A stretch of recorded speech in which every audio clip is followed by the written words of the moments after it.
என் மீது சுமத்தப்பட்ட ஊழல் குற்றச்சாட்டிலிருந்து நான் நிரபராதி என்று விடுதலையாகிவிட்டேன். அட பாவி, அண்ட புழுகு ஆகாச புழுகு. இன்னைக்கு எடப்பாடி பழனிசாமி அந்த நவலூர் குட்டப்பட்டுல கேட்கிறேன், உங்களை விடுதலை செய்து உத்தரவிட்ட அந்த நீதிபதி யார்?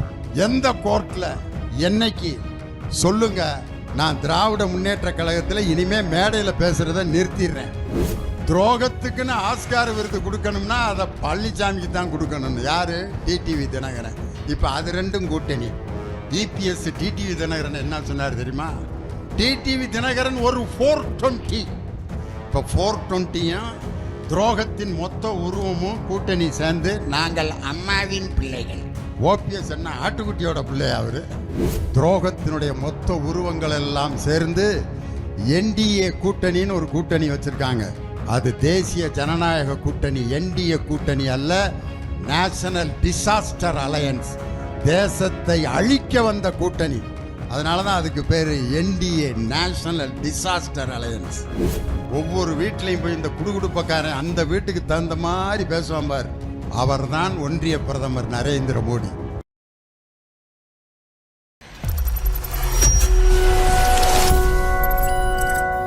இங்க நடந்து வர்றப்பே ஒரு அம்மா சொல்லுச்சு, இவன் டிவியிலே 1.5 மணி நேரம் பேசுவானே, இந்த ஆள் எப்பக்கா பேசி முடிக்கிறது? நம்மெல்லாம் வீட்டில் போய் தூங்குறது, இது நாடகம் பார்க்கறது.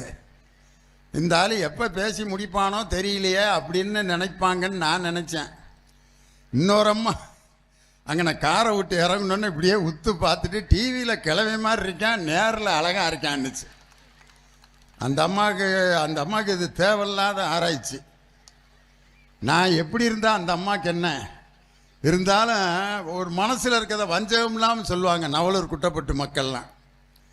டிவியில் ஏன் கிளவி மாதிரி இருக்கோம்னா பவுடரை போட்டு லைட்டை போட்டு உட்கார வச்சுருப்பேன். இங்கே நான் அழகாக இருக்கிறதுக்கு நான் நின்று கொண்டிருப்பது திராவிட முன்னேற்ற கழகத்தின் மேடை.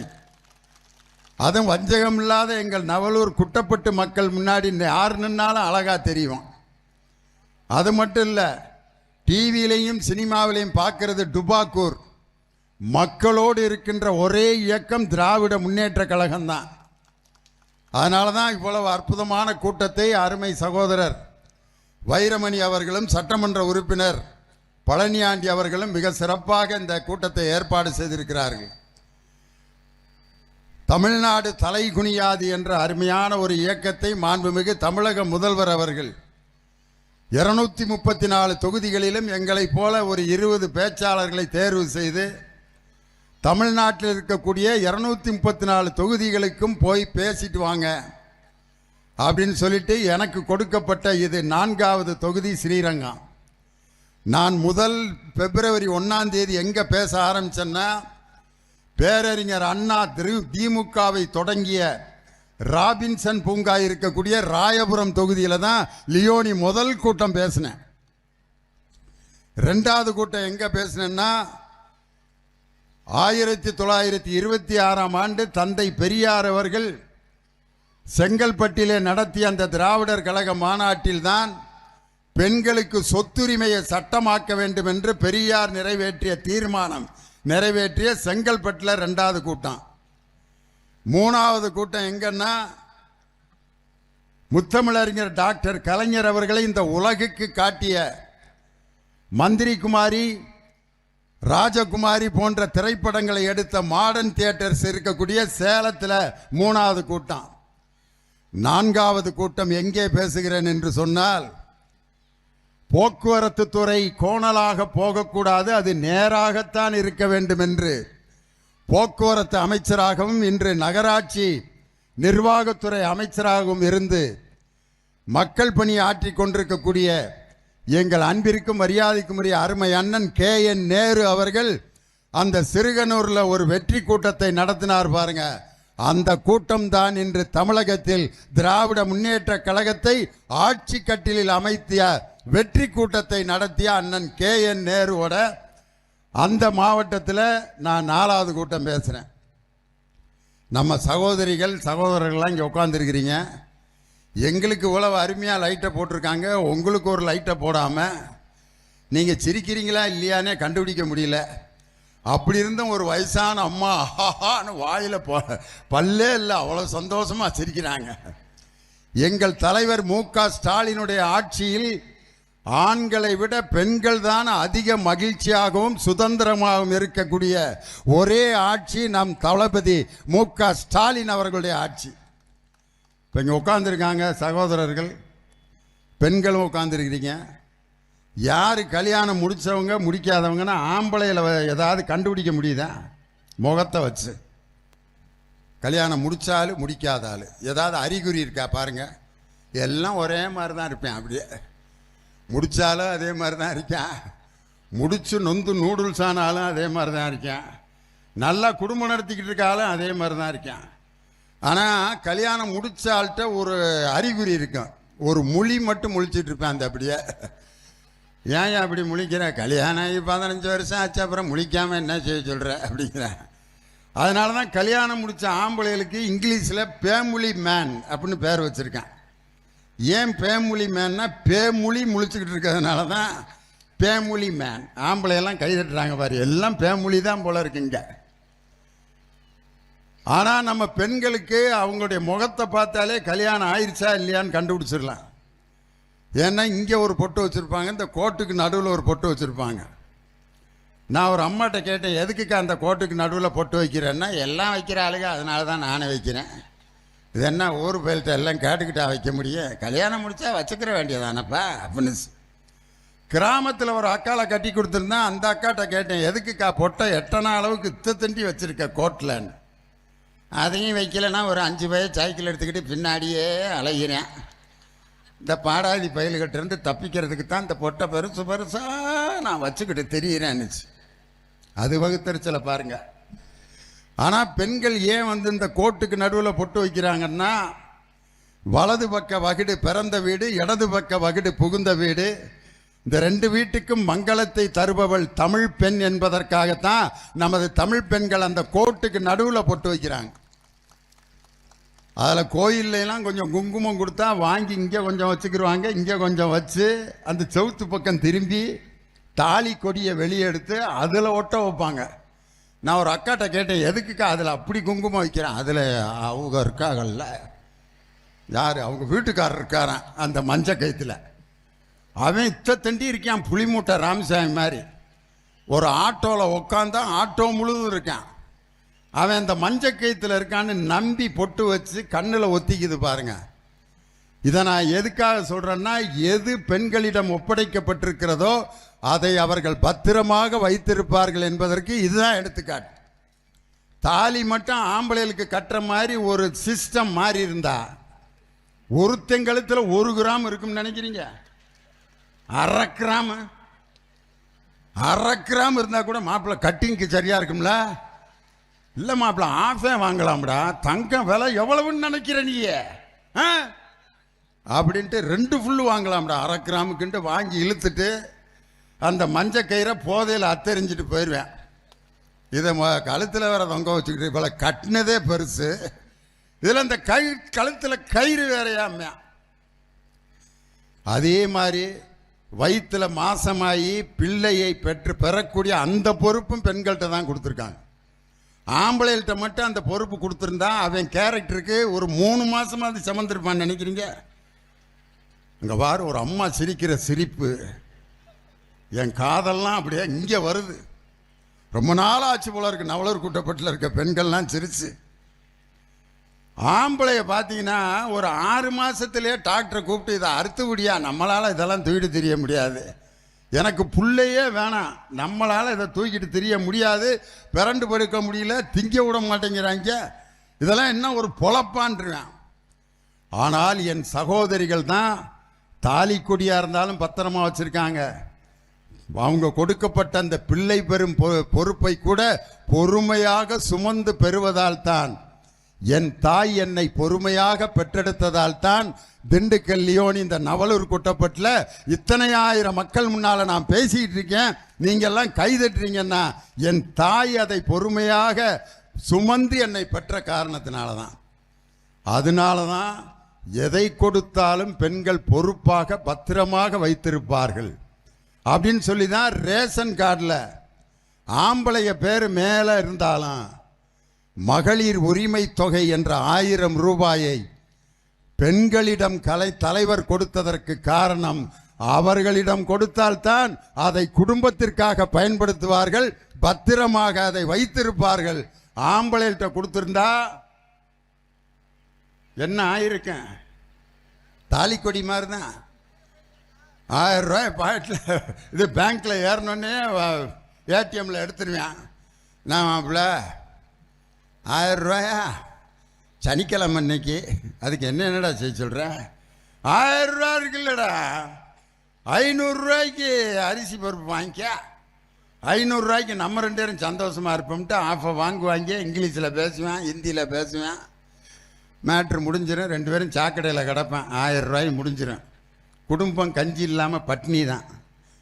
அதனால தான் மருதகாசிங்கிற கவிஞர் ஒரு பாட்டில் எழுதினார், மணப்பாற மாடு கட்டி மாயவரம் ஏறு பூட்டி வயக்காட்ட உழுது போடு செல்ல கண்ணு, பசும் தலைய போட்டு பாடுபடு சின்ன கண்ணு, பொதியை ஏத்தி வண்டியிலே பொள்ளாச்சி சந்தையிலே விருதுநகர் வியாபாரிக்கு செல்ல கண்ணு, நீயும் வித்து போட்டு பணத்தை என்ன செல்ல கண்ணு, சேர்த்த பணத்தை சிக்கனமா செலவு பண்ண பக்குவமா அம்மா கையில கொடுத்து போடு செல்ல கண்ணு, உங்க அம்மா கையில கொடுத்து போடு செல்ல கண்ணு, அவங்க 600 ஆக்குவாங்க செல்ல கண்ணு.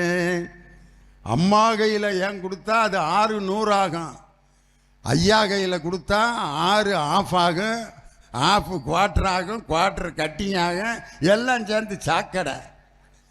பெண்களின் மீது நம்பிக்கை வைத்த ஒரே தலைவர் நம் தமிழகத்தினுடைய முதலமைச்சர் முத்துவேல் கருணாநிதி ஸ்டாலின் என்ற முதலமைச்சர். ஒரு காலத்தில் தான் பிள்ளைங்க நிறைய இருக்கும் வீட்டில், 10 பிள்ளைங்க. எங்கள் தாத்தாவுக்கெல்லாம் 16 பிள்ளைங்க. எப்படித்தான் மனுஷன்? எங்கள் தாத்தாட்ட கேட்டேன், எப்படி தாத்தா? எல்லாம் கடவுள் கொடுத்தது தான். நான் நினச்சேன் ஒவ்வொரு வருஷத்துக்கு ஒரு பிள்ளை சர்ச்சில் போய் வாங்கிட்டு வந்திருக்காரு போல இருக்கு அப்படின்னு நினச்சேன். பெரியவனான பிறகு யோசிக்கிறேன், இந்த கிழமை விசக்கிழவனாக இருந்திருக்காரு, இந்த பாட்டியை ஒரு நிமிஷம் நிம்மதியாக இருக்க விடல. ஏன் இதுக்கெல்லாம் இப்படி சிரிக்கிறீங்க? அன்னைக்கு அப்படி வாழ்ந்திருக்காங்க நம்ம மக்கள்லாம். காரணம் என்னென்னா, அன்னைக்கு வேற வேலை இல்லை, என்டர்டெயின்மெண்ட் இல்லை, லியோனி பட்டிமன்றம் கிடையாது, மொபைல் ஃபோன் கிடையாது, டிவி சீரியல் கிடையாது, சினிமா கிடையாது. கல்யாணம் முடிச்சா அந்த கிழவியை எவ்வளோ நேரம் தான் சும்மா உட்கார வச்சுக்கிட்டு இருப்பார். சாப்பிட்டியா அப்படின்னு கேட்டார், எங்கள் பெரியப்பா பிறந்துட்டார். இங்கே தான் உட்காந்துருக்கியான்னு கேட்டார், எங்கள் அத்தை பிறந்துச்சு. கரண்ட்டு கட்டாச்சு, எங்கள் அப்பா பிறந்தார். எல்லார் வீட்லையும் அப்படித்தான் நடந்திருக்கும் போல இருக்கு. 16 பிள்ளைய. எங்கள் பாட்டியை கேட்டேன், எப்படி இது பாட்டின்னு கேட்டேன், எல்லாம் நான் பெற்றதுரா, அது என்ன கடையில் வாங்க முடிய, இதே ஒருத்தன். ஏன் பாட்டி 16ஓட நிப்பாட்டிட்டேன்னா, அதுக்கப்புறம் உங்கள் தாத்தா பர்மாவுக்கு போயிட்டாரு, அப்புறம் நானாக இருந்து என்ன பண்ணுறதுன்னு. கிழமை பர்மாவுக்கு போகலன்னா 22, 23ன்னு போயிருப்பாங்க. ஆனால் இன்னைக்கு ஒரு வீட்டில் ஒரு பிள்ளை ஒரு பையன், அல்லது ஒரு பொண்ணு ஒரு பையன், ஒரே பொம்பளை பிள்ளை எத்தனை வீட்டில் இருக்குது தெரியுமா? அந்த ஒரு பிள்ளைய பொம்பளை பிள்ளைய பெற்ற அப்பன் அந்த பிள்ளைய கட்டி கொடுத்து ஒரு இடத்துல அந்த பிள்ளை வாழ்ந்துக்கிட்டு இருக்கு. திடீர்னு அந்த பிள்ளைக்கு ஒரு செய்தி வருது, அப்பாவுக்கு சுகம்ல, அப்பா உயிருக்கு போராடிட்டு இருக்காரு. அப்போ வீட்டுக்கார்ட்ட வந்து கேட்குது, ஏங்க எங்கள் அப்பா ஆஸ்பத்திரியில் இருக்காராங்க, ஒரு எட்டு போய் பார்த்துட்டு போடு. கொப்பை என்ன பெரிய லாடு லபக்குதாசா, போனோன்னா போய் பார்க்கணுமாக்க? போகக்கூடாது. எங்கள் அப்பா நான் ஒரே பிள்ளையா, ஆம்பளை பிள்ளை இல்லை எங்கள் அப்பாவுக்கு, என்ன செய்வார்? போகக்கூடாதுன்னா போகக்கூடாது, போடு. இது எப்போ? 4 வருஷத்துக்கு முன்னாடி. இப்போ அதே ஒரே பொம்பளை பிள்ளை வீட்டுக்கார்ட்ட என்ன வந்து சொல்லி தெரியுமா? மாமா எங்கள் அப்பாவுக்கு சவிக்கம் இல்லையா, நான் போய் பார்த்துட்டு வரேன், சோறாக்கி பிள்ளைய வந்தோடனே ரசம் ஊற்றி சாப்பாடு ஊட்டி விடு. ஏய் என்னாடி, என்ன நொன்னாடி, கொப்பா வீட்டுக்கு எப்படி போவ? எங்கள் அண்ணன் ஸ்டாலின் விடியல் பயணம் பஸ் விட்டுருக்காரு, அதில் போய்க்கிறேன். உங்கள் அப்பாவுக்கு ஹார்லிக்ஸ் பாட்டில் சாத்துக்குடி இதெல்லாம் வாங்கணும்ல, மாதம் 1000 ரூபா உரிமை தொகை கொடுத்துருக்காரு. எங்கள் அப்பாவுக்கு நான் அதை வாங்கி கொடுத்துக்கிறேன், ஓ வேலையே பாரியா. ஒரு பெண்ணுக்கு பொருளாதார சுதந்திரத்தை கொடுத்து கம்பீரமாக நிப்பாட்டிய தலைவர் நம் தளபதி மு.க. ஸ்டாலின். இன்னைக்கு அந்த விடியல் பயணத்தில் பெண்கள் போகிறப்ப என்ன ஜாலியாக போகிறாங்கன்றீங்க. புருஷன் முண்டாட்டி 2 பேரும் கல்யாணத்துக்கு போகிறாங்க. வீட்டுக்கார்ட்ட டிக்கெட் வாங்கிட்டு காசு கேட்டார் கண்டக்டரு. அந்த அம்மாட்ட டிக்கெட் கொடுத்துட்டு அப்படிங்கிறாரு. உடனே அந்த அம்மா வீட்டுக்கார பார்த்தியா காசை குடிய அப்படின்ட்டு அந்த காசை கொடுத்துட்டு, ஏண்டி ஏற்கனவே என்னை மதிக்க மாட்டாங்கிறா, இதில் பஸ்ஸில் வேற ஃப்ரீயா. ஆம்பளை எல்லாம் பஸ்ஸில் கொஞ்சம் அநியாயமாக பண்ணுறாங்க. 2 பேர் தண்ணியை போட்டு அந்த கண்டக்டரை பைத்தியம் பிடிக்க வச்சுட்டேன். கண்டக்டரை கூப்பிட்றேன், கண்டக்டரு அண்ணே எங்கண்ணே போனேன், கண்டுபிடி பார்ப்பேன் நான் எங்கே போகணும்னு அப்படிங்கிறான். டேய் நீ எங்கே போகணும்னு நான் எப்படா கண்டுபிடியா சம்பளம் வாங்குறா அப்படிங்க. டேய் கவர்மெண்ட்ல சம்பளம் நீ எங்கே போகிறன்னு கண்டுபிடிக்கிறதுக்காக கொடுக்குறேன், கண்டுபிடியா சொல்லியா. நான் ஆலாம்டிபுதூர் போனேன். அப்படியா டிக்கெட்டு ஃபுல் போதையில் இருக்கேன். டிக்கெட்டு பின்னாடி கண்ணாடி போட்டு எங்கள் மாமியை உட்காந்துருக்காரு, அவர் எடுப்பாருங்கிறான். இவங்க மாமியை இதை விட ராஜ போதையில் இருக்கேன். கண்டக்டரு ஐயா உங்கள் மச்சானுக்கு டிக்கெட் எடுக்கிறது. மச்சான் என்ன சொன்னார், பின்னாடி கண்ணாடி போட்டிருக்கவனை தானே கேட்க சொன்னார், நான் முன்னாடியிலடா கண்ணாடி போட்டிருக்கேன். என்ன கண்டக்டரு நான் அந்த வேலையை விட்டு வாழைப்பழம் விற்று பொழைச்சிக்கிறேன்டா, எங்கேருந்துடா எனக்குன்னே வந்து சேர்றீங்கன்னு. இந்த மாதிரி ஆம்பளைய பஸ்ஸில் ரவுடித்தனம் பண்ணுவாங்க. ஆனால் இன்னைக்கு ஒரு பெண் அந்த பஸ்ஸில் பயணம் பண்ணுறதெல்லாம் எதுக்காகன்ட்டு ஒரு அம்மா எங்கள் தலைவர்கிட்ட சொல்லுது, ஐயா நான் டவுனில் போய் பொருளெல்லாம் வாங்கி பூ வாங்கி நான் கிராமத்தில் விற்பேயா, பஸ்ஸுக்கே எனக்கு மாதம் 5000 ரூபா செலவாச்சியா. இப்போ நீங்கள் விட்டுருக்க அந்த விடியல் பயணம் பஸ்ஸில் நான் காசு செலவில்லாமல் போயிட்டு அந்த பூவை விற்கிறேன், எனக்கு இதுவரைக்கும் கிடைச்ச லாபத்தை விட 10,000 ரூபா எனக்கு லாபம் கிடைக்குதியா. இந்த விடியல் பயணம் என் வியாபாரத்துக்கு எவ்வளோ உதவி செய்தியான்னுச்சு. இன்னொரு அம்மா, ஐயா நான் சக்கரை வியாதிக்காரி, எங்கள் கிராமத்தில் ஆஸ்பத்திரி இல்லை, டவுனில் போய் தான் நான் மாத்திரை வாங்கி டாக்டரை பார்க்கணும். ஒவ்வொரு தடவையும் என் மகன்கிட்ட காசுன்னு கெஞ்சி பிச்சைக்காரி மாதிரி பிச்சை எடுத்துக்கிட்டு இருந்த ஐயா. ஆனால் இன்னைக்கு என் மேலே 1000 ரூபா நீங்கள் உரிமை தொகையும் கொடுத்து பஸ்ஸில் இலவச விடியல் பயணத்தையும் கொடுத்ததுனால இன்னைக்கு நான் 10 வருஷம் சுகர் வியாதியோட உயிரோடு இருக்கிறதுக்கு காரணமே எங்கள் ஐயா விடியல் பயணமும் உரிமை தொகையும் கொடுத்ததான்ட்டு ஒரு அம்மா பேட்டி கொடுக்குது.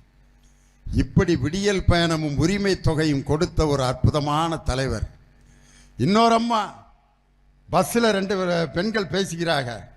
அதில் ஒரு அம்மா சொல்லுது, ஏக்கா என் பிள்ளை +2ல் நல்ல மார்க் வாங்கியிருக்குதுக்கா, இன்ஜினியரிங் படிக்கணும்னு சொல்கிறா, அவளை எப்படி படிக்க வைக்கிறேன்னு தெரில, நான் தான் எப்படி படிக்காமல் கூறுகட்ட பொம்பளையாக போயிட்டேன் அப்படின்ட்டு எங்கிட்டோ கடனை வாங்கி 40,000 ரூபா பிரட்டிடுச்சு. இன்னும் 10,000 ரூபா வேணும். நேராக கோயிலுக்கு போகுது, சாமி சிலையை பார்க்குது. சாமி ஐயா என் மகளை இன்ஜினியரிங் காலேஜில் சேர்க்கணும்யா, 40,000 ரூபா பிரட்டிட்டேன், இன்னும் ஒரு 10,000 ரூபா கைமாத்து இருந்து கொடுத்தீங்கன்னா. யார்கிட்ட கேட்குது? சாமிக்கிட்ட. என் பிள்ளைக்கு 50,000 ரூபா கட்டி நான் காலேஜில் சேர்த்துருவேன். சாமி என்னைக்கு வாயை திறந்து பேசிச்சு, அது இந்த இப்படியே நிற்கிது. ஆனால் அந்த அம்மாவுக்கு சாமி என்ன சொல்கிற மாதிரி காதில் விழுகுதுன்னா, என் வகுத்தரிச்ச உனக்கு தெரியாதுப்பா, என் முன்னாடி தான் உண்டியல் வச்சுருக்காங்க, என் முன்னாடி தான் காசெல்லாம் போடுறானுங்க, என் கையில் ஒரு பைசா இது வரைக்கும் ஒரு ரூபாயை கொடுத்ததில்லை, என் முன்னாடி தான் உண்டியலை ஓப்பன் பண்ணுறானுங்க, என் முன்னாடி தான் என்றானுங்க, என் கையில் ஒருத்தன் கூட இது வரைக்கும் 5 ரூபா கொடுத்துட்டு போனதில்லை, எடுத்துகிட்டு போயிடுறாங்க, எனக்கிட்ட போய் 10,000 ரூபா கேட்குறிய, நான் எங்கே போவேன்னொன்னே அந்த அம்மா சொல்லுது, உன் பொழப்பும் இப்படித்தான் பிச்சைக்கார பொழப்பாக இருக்கா அப்படின்னு சொல்லிட்டு வெளியில் வருது. வெளியில் எழுதி போட்டிருக்காங்க, உன் மக அரசு பள்ளியிலையோ தனியார் பள்ளியிலோ படித்து +2ல் பாஸ் ஆனா மாசம் 1000 ரூபாய் புதுமை பெண் என்ற திட்டத்தில் உதவித்தொகை கொடுப்பான். அதனால நீ வந்து கல்லூரியில் சேரு அப்படின்னு சொன்ன, சாமி என் ஜாமி செய்யாத உதவிய எங்க தலைவர் மு.க. ஸ்டாலின் என் பிள்ளைய படிக்க வச்சாருன்னு சொல்லி அந்த படிக்க வச்ச அம்மா அந்த இன்ஜினியர் படிச்சுட்டு அந்த இன்ஜினியரா வேலைக்கு சேர்ந்து அந்த வாங்கின முதல் சம்பளத்தை நேரு உள் விளையாட்டு அரங்கத்தில் நடந்த நிகழ்ச்சியில் அந்த பொண்ணு பேர் ரம்யா, மாதம் சம்பளம் வாங்கியிருக்கேன், எங்கள் ஸ்டாலின் ஐயானால் படித்து நான் முதல்வன் திட்டத்தினால வேலை வாங்கி இந்த சம்பளத்தை எங்கள் அப்பாவை மேடையில் வர சொல்லி அவர் கையில் நான் கொடுக்கணுங்க. ஒரு பொம்பளை பிள்ளை கையில் ஒரு அப்பா சம்பளம் வாங்குறது மாதிரி ஒரு சந்தோஷம் உலகத்தில் வேற எந்த அப்பாவுக்கும் கிடைக்கணும். எங்கள் அப்பாவை மேடைக்கு வர சொல்லுங்கன்னு அந்த அப்பா மேடையில் வந்து சம்பளத்தை இப்படி கையை நீட்டினார். அந்த பொண்ணு இப்படி கொடுக்க மாட்டேன்ருச்சு.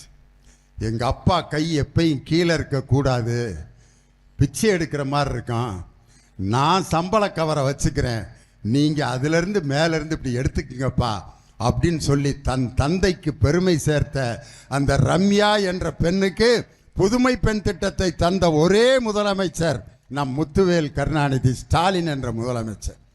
இப்படிப்பட்ட திட்டம் புதுமை பெண் என்ற திட்டம் இன்னைக்கு பார்த்தீங்க அப்படின்னு சொன்னால் நம்ம வந்து தமிழ் மொழி எப்படிப்பட்ட சிறப்பான தமிழ் மொழி. இன்னைக்கு காலையில் பாருங்க, எல்லாரும் செய்தியில் பார்த்துருப்பீங்க, கலைவாணர் அரங்கத்துக்கு முன்னாடி என்எஸ் கிருஷ்ணனுடைய சிலையை இன்னைக்கு தலைவர் திறந்து வச்சிருக்கார்.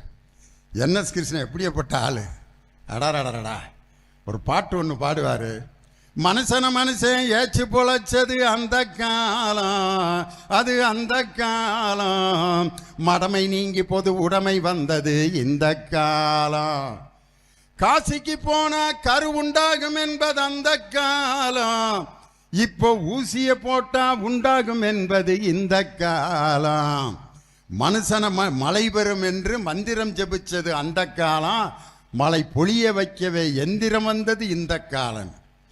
அதில் என்எஸ் கிருஷ்ணன் டிஏ மதுரமா ஒரு கிணத்து மேட்டில் உட்காந்துருப்பாங்க. அப்போ டிஏ மதுரம் கேட்பாங்க, ஏங்க தோஷத்துக்கும் சந்தோஷத்துக்கும் என்னங்க வித்தியாசம்? என்னாடி தோஷத்துக்கும் சந்தோஷத்துக்கும் என்ன வித்தியாசம்? அதுக்கு என்எஸ் கிருஷ்ணன் சொல்லுவார், தோஷத்துக்கும் சந்தோஷத்துக்கும் என்ன வித்தியாசம் தெரியுமா? நான் இந்த கிணறு இருக்குல்ல, அதில் உன்னைய நான் பிடிச்சி தள்ளி விட்டேன்னா அதுக்கு பேர் தோஷம், நீயா விழுந்துட்டீன்னா சந்தோஷம் அப்படின்பாரு. யோ மனுஷன் ஐயா நீ. அப்படி ஒரு வார்த்தையில் சிரிக்க வைத்த அந்த கலைவாணர். அதே மாதிரி கலைவாணர் என்எஸ் கிருஷ்ணன் வீட்டுக்கு ஒரு மாசமாக இருக்கிற அம்மா வருது, ஐயா 9 மாதம் ஐயா, நிற மாச கர்ப்பிணியா, புள்ள பிறக்க போகுதியா, கையில் பிரசவத்துக்கு காசு இல்லை, ஏதாவது உதவி செய்ய அப்படின்னா என்எஸ் கிருஷ்ணன் அப்படியே பார்த்துட்டு, பிரசவமா உள்ளேருந்து ஒரு 100 ரூபாய் எடு. 100 ரூபாய் எதுக்கியா? 15 ரூபா 20 ரூபா கொடுத்தா போதும் அந்த காலத்தில், எடுறே அப்படின்ட்டு டிஏ மதனத்திட்ட சொல்லி 100 ரூபாய் கையில் கொடுக்குறாரு. டிஏ மதன் அதை கொடுத்துட்டு அந்த அம்மா வெளியில் போகுது. பொம்பளை கண்டுபிடிச்சிருச்சு டிஏ மதனா. அந்த அம்மா வகுத்தில் தலானியை கட்டிக்கிட்டு மாசமானது மாதிரி வேஷம் போட்டு வந்து காசை ஏமாற்றிட்டு வாங்கிட்டு போகிறான்னு தெரிஞ்சு போச்சு. சொல்லுது, ஏயா ஏமாற்றி வாங்கிட்டு போகிறா, அந்த பொம்பளைக்கு போய் 100 ரூபா கொடுத்துருக்கிய. என்எஸ் கிருஷ்ணன் சொல்லியிருக்காரு, உனக்கு முன்னாடியே எனக்கும் தெரியும் அவள் ஏமாற்றி தான் வாங்கிட்டு போகிறான்னு, அப்புறம் ஏயா கொடுத்த? அவள் எவ்வளோ அருமையாக மாசமான பொம்பளை மாதிரி நடித்தா, மூச்சு வாங்கின மாதிரி, ஐயா அப்பா அப்பா. நம்ம சினிமாவில் நடிக்கிறேன்டி, நமக்கு காசு கொடுக்குறாங்க, நம்மளும் நடிச்சு தானடி காசு வாங்குறோம், அவளும் நல்லா நடிச்சா தாண்டி காசு கொடுத்தேன்னு சொன்னாரியா கலைவாணர் என்எஸ் கிருஷ்ணன். இதை யார்கிட்ட இருந்து படித்தார் தெரியுமா? கலைஞரும் அண்ணாவும் ஒரு ட்ரெயினில் வந்துக்கிட்டு இருக்காங்க. அப்போ ஒருத்தன் பிச்சை எடுத்துகிட்டு வர்றாரு, ஒருத்தர் கண்ணு தெரியாதவர். வயிறு வாடுதம்மா பசியால் உயிர் போகுதம்மா, ஐயா கண்ணு தெரியாதவையா, ஐயா கண்ணு தெரியாதவையா அப்படின்னு பிச்சை எடுத்துகிட்டு வர்றாரு. உடனே கலைஞர் அண்ணா உட்காந்துருக்க இடத்துல பக்கத்தில் வந்து, ஐயா கருப்பு துண்டு போட்டவரே, கண்ணு தெரியாதவன் ஐயா, ஏதாவது காசு கொடுங்க ஐயா. ஐயா கூலிங் கிளாஸ் போட்டவரே, கண்ணு தெரியாதவன் ஐயா, ஏதாவது காசு கொடுங்க ஐயா. அண்ணா 2 ரூபா எடுத்து கொடுத்துருக்காரு. கலைஞர், அண்ணா அவன் ஏமாத்தினான், அவனுக்கு போய் 2 ரூபா கொடுத்துருக்கீங்க. கலைஞர் சொல்கிறாரு, நான் உனக்கு அண்ணன், அவன் பக்கத்து கம்பார்ட்மெண்ட்டில் இருந்து ஜம்ப் பண்ணி வர்றப்பே கண்டுபிடிச்சிட்டேன் அவனுக்கு நல்லா கண்ணு தெரியும்னு. அப்புறம் ஏன் நான் 2 ரூபா கொடுத்தீங்கன்னு. அவனுடைய பாட்டு நடிப்பும் அழகா இருந்துச்சுரா, அந்த கலையை பாராட்டி அண்ணாதுரை என்ற இந்த அண்ணா அவனுக்கு 2 ரூபா கொடுத்தன்றான்னு சொல்லி, அப்படிப்பட்ட அண்ணாவால் உருவாக்கப்பட்ட இயக்கம் இந்த திராவிட முன்னேற்ற கழகம். இன்னைக்கு பார்த்தீங்கன்னா தமிழ் மொழி எப்படிப்பட்ட மொழி, நம்ம என்னமோ அந்த மொழிக்கு இன்னைக்கு வந்திருக்கக்கூடிய ஆபத்தை நம்ம உணரல. தமிழ் மொழியினுடைய சிறப்பு நம்ம தாய்மார்களுக்கு தெரியாத விஷயம் இல்லை. அம்மாங்கிற சொல்ல எடுத்துக்கிறீங்க, ஆங்கிறது உயிரெழுத்து, இம்ங்கிறது மெய்யெழுத்து, மாங்கிறது உயிர்மெய் எழுத்து. ஆ என்ற உயிரை மெய்யோடு கலந்து உயிர்மெய்யோடு இந்த உலகத்திற்கு என்னை அனுப்பியவள் அம்மா அப்படின்னு அந்த அம்மாங்கிற சொல்லுல கூட எவ்வளவு அழகான வார்த்தை எழுத்துக்களை போட்டு தமிழ் மொழி. அப்பாங்கிற எழுத்து பாருங்க, ஆ இப்பா. ஆங்கிறது உயிரெழுத்து, இப்பு மெய்யெழுத்து, பாங்கிறது உயிர்மெய் எழுத்து. என்னை உயிரோடு மெய்யோடு கலந்து உயிர்மெய்யோடு இந்த உலகத்திற்கு தந்தவர் அப்பா. நம்ம அம்மா அப்பாங்கிற வார்த்தையை எப்போ உச்சரிப்பான்? வாழ்க்கையில் வேதனை வரும்போது அம்மாம்பான். ஆஸ்பத்திரியில் ஒருத்தன் ஆபரேஷன் பண்ணி படுத்திருந்தான்னா அம்மா அம்மா அம்மா அப்படிமா. எவனாவது அவன் பொண்டாட்டி பேரை சொல்லி இது வரைக்கும் கூப்பிட்டுருக்கானா? அம்மான்னு தான் எவனாவது அழுவேன். ஆரோக்கியமாரியே ஆரோக்கியமாரியே அப்படின்னு அழுதுருக்கானா யாராவது? லட்சுமி லட்சுமி அப்படின்னு அழுதுருக்கானா? லட்சுமின்னு அழுதானா அந்த நரசம்மா வந்து, ஏண்டா தும்முறா, அறுத்து போட்டு கிடந்தாலும் என்ன லட்சுமி? அந்த அம்மா பேர் லட்சுமி. என்னை ஏண்டா கூப்பிட்டேன்னு சண்டைக்கு வருது. ஆனால் அம்மான்னு கூப்பிட்டா அது பொதுவான வார்த்தை. அப்பாங்கிற வார்த்தையை எப்போ பயன்படுத்துவான்? வேதனையெல்லாம் தீர்ந்த பிறகுதான், வலி குறைஞ்சிருக்கும் போது அப்பா அப்படிமா. வேதனை வரும்போது உச்சரிக்கும் வார்த்தை அம்மா, வேதனை தீரும்போது உச்சரிக்கும் வார்த்தை அப்பா. இந்த தமிழக மக்களின் வேதனையை தீர்த்த ஒரு முதலமைச்சர் என்பதால் தான் முதல்வரை இன்று நமது குடும்பத்தினர் அனைவரும் அப்பா அப்பா என்று அழைப்பதற்கு காரணம், ஒவ்வொருவருடைய கோரிக்கையும் எதிர்பார்ப்பையும் தேடி தேடி அவர் வந்து நமக்கு செய்து கொடுத்து கொண்டிருப்பதால் தான். அன்பு சோலைன்னு ஒரு திட்டம், வயசான முதியவர்களுக்கு முதியோர் இல்லம் அப்படின்னு நிறைய பேர் நடத்துவாங்க. ஆனால் அரசு சார்பாகவே அன்பு சோலைன்னு ஒரு திட்டத்தை நம்ம தலைவர் தொடங்கியிருக்கார். இன்னைக்கெல்லாம் வீட்டில் 2 ஆம்பளை பிள்ளை பெத்தா அவர் என்னவோ பெரிய சந்தோஷம். ஆம்பளை பிள்ளை பெத்தாலே அவ்வளோ சந்தோஷப்படுவாங்க. என்ன பிள்ளை? பையன் பையன் பையனை பெற்றிருக்கண்டா அப்படின்னு நெஞ்ச நிமித்திக்கிட்டு எல்லாத்துக்கும் லட்டு வாங்கி கொடுப்பான், பிரியாணி வாங்கி கொடுப்பேன். பொம்பளை பிள்ளைன்னா பொம்பளை பிள்ளை, ஏன் பொம்பளை பிள்ளை? டாக்டரை போய் திட்டுறான், ஓ ஏன் பொம்பளை பிள்ளை பிறந்துச்சு, ஒன்னையால தான் எனக்கு பொம்பளை பிள்ளை பிறந்துச்சுங்கிறான் டாக்டரை. டாக்டர், ஏன்டா நீ பெற்று புட்டி என்னையால தான் பிறந்துச்சு, உன் குடும்பத்தை சந்தேகப்படுவாங்கடா, வெளியே போய் சொல்லாதரான். அப்பையும் சொல்கிறேன், இந்த ஆஸ்பத்திரியில் சேர்த்தாலே பொம்பளை பிள்ளை தான் பிறக்கும்னு சொன்னாங்க, தெரியாமல் கொண்டு வந்து சேர்த்துட்டேங்கிறான். பொம்பளை பிள்ளை பிறந்ததுக்கு ஆஸ்பத்திரியாயா காரணம்? உன் உடம்புல இருக்க சயின்ஸரா கிறுக்கா? ஆனால் ஒரு காலத்தில் ஆம்பளை பிள்ளை பிறந்தா சந்தோஷப்பட்டான், பொம்பளை பிள்ளை பிறந்தா வேதனைப்பட்டான். இன்று பெண் குழந்தை பிறந்தால் என் வீட்டுக்கு மகாலட்சுமி பிறந்திருக்குன்னு சொல்கிறான்னா அதற்கு காரணம் பெண்களுக்கு சொத்துரிமையை சட்டமாக்கிய ஆட்சி நம் திராவிட மாடல் ஆட்சி. பத்திரப்பதிவில் பெண்கள் பேரில் பத்திரம் பதிஞ்சா 1% தள்ளுபடி கொடுத்து மனைவி பேரில் எல்லாரும் பத்திரம் பதிங்கடா. அரசாங்கத்தின் மூலம் கொடுக்கப்படும் வீடுகள் ஆண்களின் பெயரால் பதியப்படாது, அது பெண்களின் பெயரால் தான் பதியப்படும் என்று அரசாணை பிறப்பித்து பொருளாதார சுதந்திரத்தை பெண்களுக்கு வழங்கிய தலைவர் நம் திராவிட மாடல் முதல்வர் முத்துவேல் கருணாநிதி ஸ்டாலின். ஆனால் இன்னைக்கு எதிர்க்கட்சி தலைவர் இருக்காரே எடப்பாடி பழனிசாமி பாம்பாட்டி, நான் வந்து 4 வருஷம் அம்மா மினி கிளினிக் நடத்தினா, அதை திமுகவில் நிப்பாட்டிட்டாங்க. அந்த அம்மா மினி கிளினிக்ங்கிறது மத்திய அரசினுடைய திட்டம். மத்திய அரசு கொண்டு வந்து ஒவ்வொரு ஊருக்கும் ஒரு டாக்டர், ஒரு உதவியாளர், சின்ன கிளினிக் வச்சு நடத்தணும்னு. அதை வந்து ஒரு 2000 கிளினிக் ஆரம்பித்தாங்க. 6 மாதத்தில் ஊற்றி மூடியாச்சு. அந்த கிளினிக் எப்படி நடந்துச்சுன்னு இது வரைக்கும் அவருக்கும் சொல்ல தெரியாது. இன்னொன்று இப்போ சொல்கிறாரியா, உலக புருடா அண்ட புழுகு ஆகாச புழுகு யார்? எடப்பாடி பழனிசாமி. என் மீது சுமத்தப்பட்ட ஊழல் குற்றச்சாட்டிலிருந்து நான் நிரபராதி என்று விடுதலை ஆகிவிட்டேன். அட பாவி, அண்ட புழுகு ஆகாச புழுகுன்னு கேள்வி. ஏன் அதுக்கு அப்படி பேர் வச்சாங்க தெரியுமா? அண்ட புழுகு ஆகாச புழுகுன்னு. அந்த பேருக்கு என்னென்ன காரணம்? யாருக்காவது காரணம் தெரியுமா? அண்ட புழு. ஏன் இந்த பேர் வச்சாங்கன்னா, ஒருத்தன் இந்த உலகங்கிறது எப்படிரா இருக்குன்னா, இந்த என் வீட்டு பெட்டிக்குள்ளே தான் இருக்கு அப்படின்னு இருக்கான். என்னடா இந்த அண்டமே உன் வீட்டு பெட்டிக்குள்ள இருக்கா, எப்படிரா அப்படின்னு திறந்து பார்த்தா ஒரு பேப்பரில் அண்டம்னு எழுதி வச்சிருந்துருக்கான். இந்த பெட்டிக்குள்ள.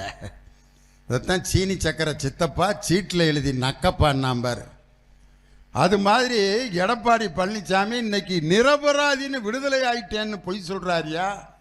இன்னைக்கு எடப்பாடி பழனிசாமி இந்த நவலூர் குட்டப்பட்டில் கேட்குறேன், உங்களை விடுதலை செய்து உத்தரவிட்ட அந்த நீதிபதி யார்? எந்த கோர்ட்டில்? என்னைக்கு? சொல்லுங்க. நான் திராவிட முன்னேற்ற கழகத்தில் இனிமே மேடையில் பேசுறத நிறுத்திடுறேன். ஒரு மனுஷன் பொய் சொல்றதுக்கு ஒரு அளவு வேணாமா ஐயா? இன்னும் கொஞ்ச நாள் கழிச்சு அடுத்த பொய் சொல்லுவார். அவர் இந்த முதலமைச்சர் பதவிக்கு எப்படி வந்தார்னு டிவியில் எல்லாம் பார்த்துருப்பீங்க. அண்ணே வைரமணி அண்ணன் உட்காந்துருக்க மாதிரி யார்? சசிகலாமா. அந்த இடத்துல சொல்கிறேன், சும்மா அவர் அப்படி நினச்சிடாதீங்க, அவர் தங்கமானவர். வைரமணி அண்ணன் உட்காந்துருக்க இடத்துல சசிகலா, இங்கிட்டு பார்த்தீங்கன்னா திண்டுக்கல் சீனிவாசன், நம்ம எம்எல்ஏ உட்காந்துருக்க இடத்துல ஓ பன்னீர்செல்வம். திடீர்னு திண்டுக்கல் சீனிவாசன் வேட்டியை யாரோ பிடிச்சி இழுக்கிற மாதிரி முணுன்னு இருக்கு. யாரா அப்படின்னு பார்த்தா அண்ணன் போயிட்டு இருக்காரு. சேருக்கும் வேட்டிக்கும் நடுவில் ஜிங்கிரி சிக்கா ஜிங், அதுக்கு ஒரு மியூசிக் போடுவாங்க பாரு, அப்படின்ட்டு அப்படியே ஊர்ந்து போவார். அதுக்கு அடுத்து ஓபிஎஸை தாண்டி சசிகலா அம்மா காலை போய் பிடிச்சி கவ்வி பிடிச்சி எந்திரிச்சோன்னா அந்த அம்மா எடப்பாடி பழனிசாமி என்ற சகோதரன் அருமையான தொண்டன் அப்படின்னு தோள்பட்டையில் கை வச்சிச்சு. இவர்